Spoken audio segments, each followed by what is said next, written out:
Mbak Eka ini membagikan sebuah kisah rumah tangganya yang hanya bisa bertahan 8 hari.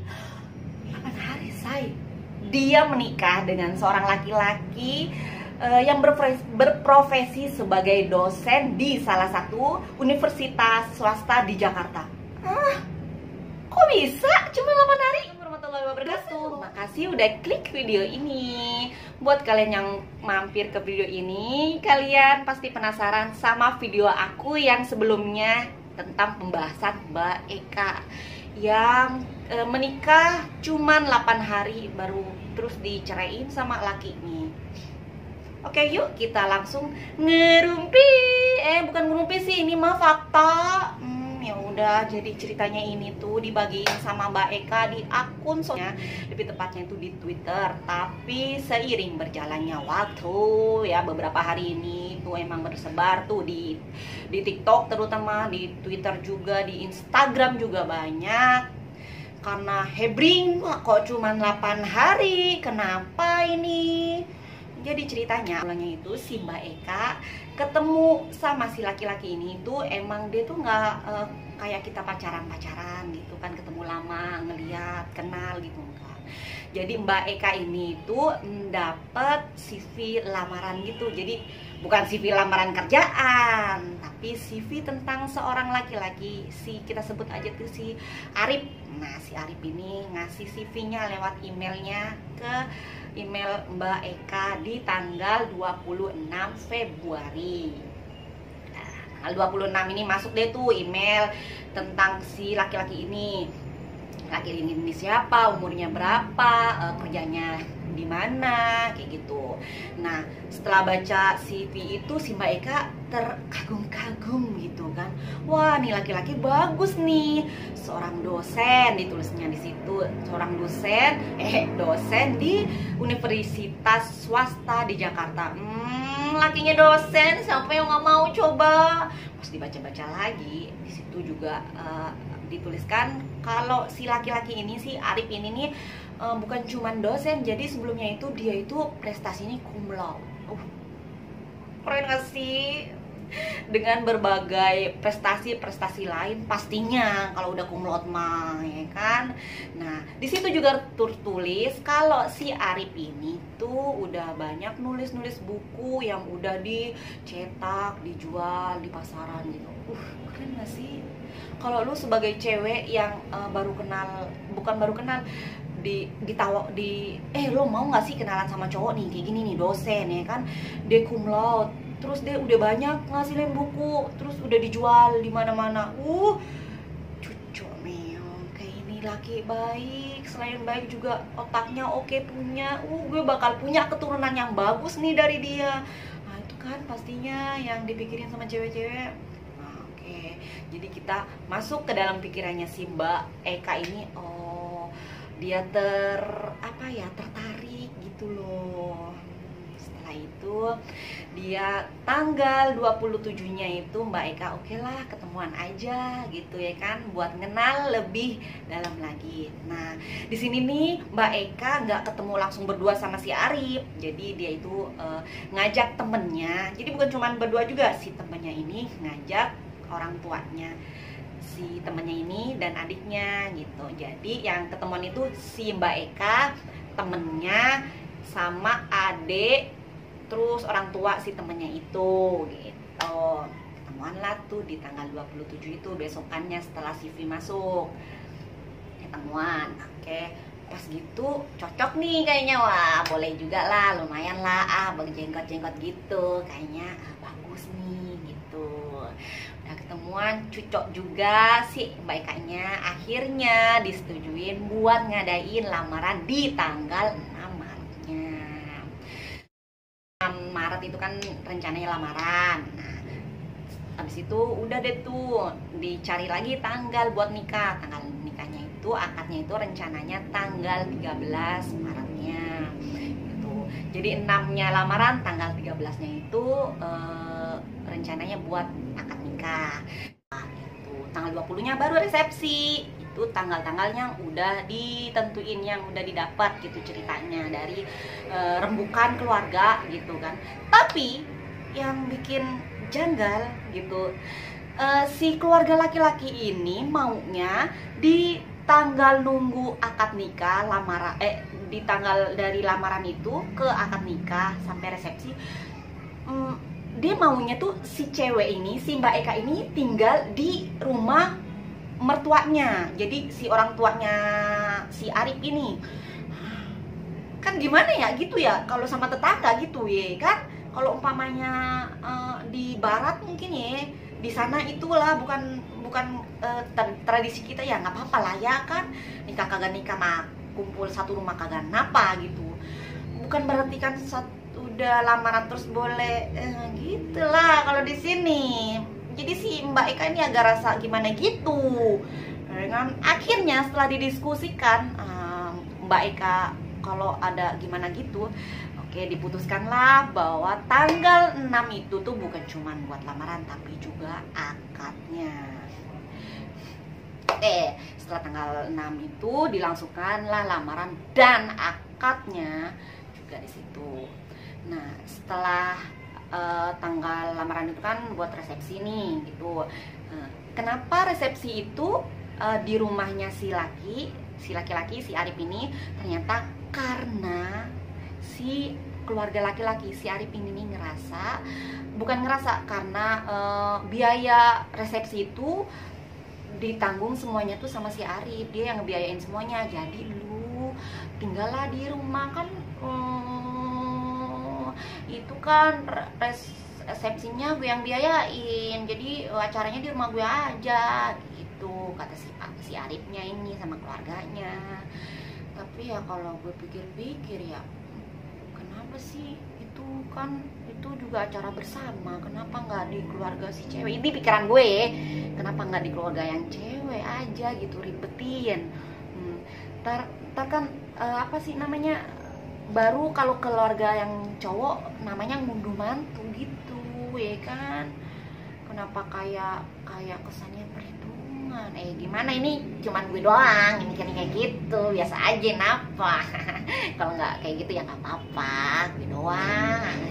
Nah habis itu udah nih kan, sambil nunggu, tapi kan udah sah nih posisinya karena udah nikah di tanggal 6 itu udah akad gitu. Nah si cewek ini, si Mbak Eka ini tinggallah di rumah mertuanya. Tapi setelah keesokan harinya di tanggal 7, nah si mertuanya ini mikir-mikir kali ya, kasihan juga anak gue kan dianggurin padahal kan udah sah gitu. Nyuruhlah si Mbak Eka ini, udah lu lah tinggal sama laki lu di sana di rumah sana si Arif tuh ya kan, nggak apa-apa kan kalian udah sah ini.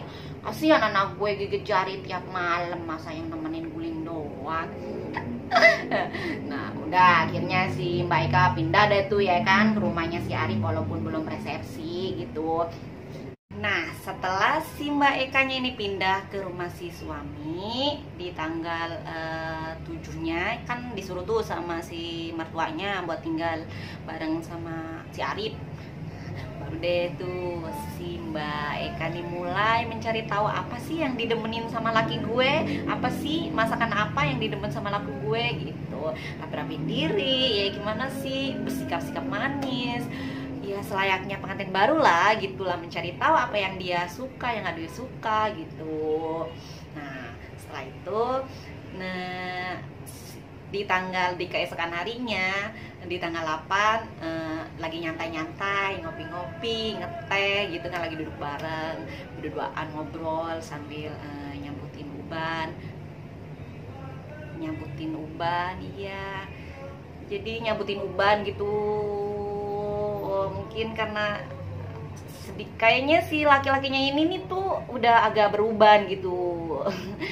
Mungkin karena profesinya dia dosen, dia kan banyak banget baca buku tuh ya kan, jadi terbebani terus beruban gitu lah pokoknya ya kan. Pokoknya sih intinya pas tanggal itu dia sambil cabut-cabutan uban, nyantai gitu, ngobrol.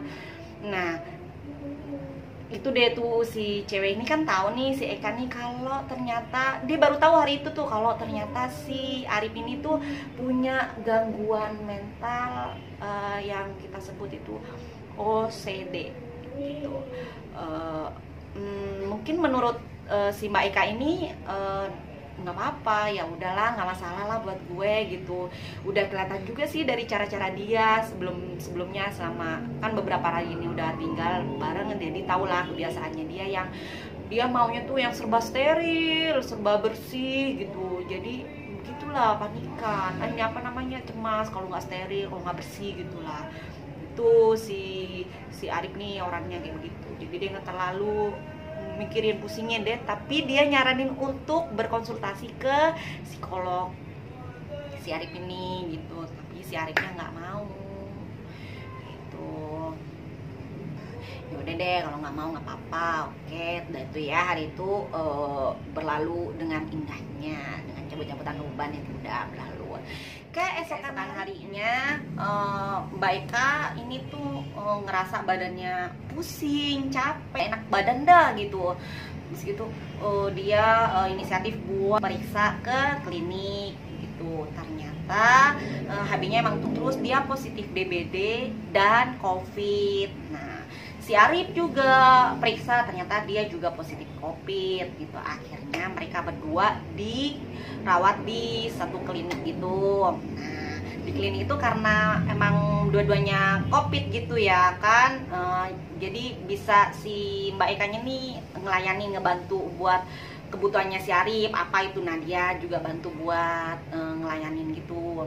Nah, terus pas waktu suatu saat nih dia pas di tanggal 8-nya ini, tanggal 8-nya, di tanggal 10-nya pas lagi di klinik. Nah, si Arif ini mau makan, disiapin lah tuh sama si Mbak Ekanya. Ya kan, dia nyiapin makanan, ya kan, yang namanya di dapur ya kan, baju masakan kita lagi masak, beciprat di baju ya wajar atuh Mas Arif, ya kan. Nah, beciprat lah tuh ya kan nasinya yang buat Mas Arif itu ke bajunya si Mbak Eka, ya kan. Marah si Arifnya. Kalau masalah marah karena beciprat ini, kita lihat lagi sebelumnya kan dia itu, si Arif ini punya riwayat, punya penyakit OCD ini ya, yang apa, dia harus serba steril. Mungkin di pikirannya si Arif ini, wah ntar kuman nih gitu kan, becipratan itu berarti ini nggak steril nih, ntar gue makannya gimana. Mungkin di pikirannya Arif begitu ya kan, makanya dia marah. Ditambah lagi kan dia dalam kondisi COVID gitu ya kan, harus serba steril, ditambah jadi numpuk gitu, yang tadinya emang was-was, ditambah lagi dia sakit COVID ya, jadi numpuk gitu, khawatir, aduh pusing, ntar ini nggak steril, banyak kuman gitu ya kan. Udah deh tuh, marah deh tuh si Arif. Wah gimana sih nih, nggak mau gue makan itu, udahlah, elah gue pesan aja, udah lo minta maaf sama gue. Itu ceritanya kalau cewek gitu. Terus kayak minta maaf lah sih, ini kaget sih sebenarnya si Mbak Eka, kok nih laki gue langsung marah-marah begini doang. Tapi ya udahlah. Terus dia minta maaf tuh Mbak Eka, ya kan, ya maafin lah bang, iya ntar gue bersihin, ntar nggak diulangin lagi, maaf ya bang gitu. Ya udah, habis itu dia dengar minta maaf, si Sarifnya ini langsung deh tuh pesan makanan online ya kan ke Bang Ojek, Jack online. Nah, makasih Bang Ojek online udah nganterin makanan. Nah, terus gitu dia makan deh tuh ya kan. Tapi dia makannya itu makan sendiri, kagak ngajak-ngajak Mbak Ekanya. Mana sih abang kan, kita nikah baru gitu, masalah gini doang gue dicuekin sampai nggak diajak mak mbayem, suap-suapan gitu, boro-boro si abang mah. Nah setelah itu ternyata nggak ternyata masalahnya nggak cukup di situ gitu kan, entah karena apa sampai gimana gitu, nggak ngecek dulu kalau persediaan airnya itu udah habis. Pas si Mas Arifnya ini selesai makan dan mau minum, ternyata airnya itu habis dong. Hah? Kebayang gak sih lu udah marah gara-gara apa sih, nasi kecipratan itu, terus makannya tuh seret, kagak ada air ya. Marah lah tuh si Abang Arif gitu, makin marah. Terus si Mbak Eka ini mungkin ngerasa bersalah ya kan, akhirnya merasa bersalah, kasihan juga ya, dia inisiatif buat beli air ke Alfamart. Dia minta izin dulu tuh ke Mas Arif, bang ya udah deh aku mau beli air dulu ke seberang tuh, ke Alfamart gitu, kata dia gitu. Terus dibentak deh tuh sama si Arif, kagak usah dah beli air, udah lu di situ aja.